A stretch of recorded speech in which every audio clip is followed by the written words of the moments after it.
इथे बसलेलं कोणाचं संविधान पास नसायचं, परंतु त्या मुलीचं तिन्ही भाषेत तिने हे संविधानाचं हे आपल्याला वाचून दाखवलं. खरोखर कौतुक करायला पाहिजे. झेंडावंदनाचा कार्यक्रम, विविध कार्यक्रम असे चालू होते. 5 वाजता आपण इथे येणार होतो. तुम्हाला माहिती असेल, ठाणे लोकसभा हा जो विभाग आहे, ठाणे संपूर्ण, त्याचबरोबर नवी मुंबई संपूर्ण आणि मीरा भाईंदर अशा 3 शहरामध्ये कार्यक्रम करता करता करता करता आज आपण या ठिकाणी इथे पोहोचलेलो आहोत. आज मी सर्वप्रथम या 2 मुलांचं अभिनंदन करतो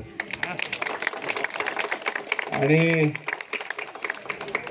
खरोखर कौतुक करायची बाब म्हणजे त्यांना इथे बसलेलं कोणाचं संविधान पास नसायचं, परंतु त्या मुलीचं तिन्ही भाषेत तिने हे संविधानाचं हे आपल्याला वाचून दाखवलं.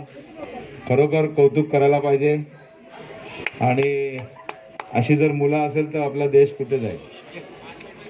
आपले परमपूज्य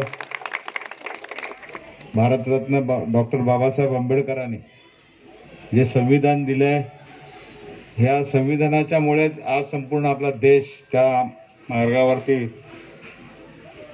काम करतोय.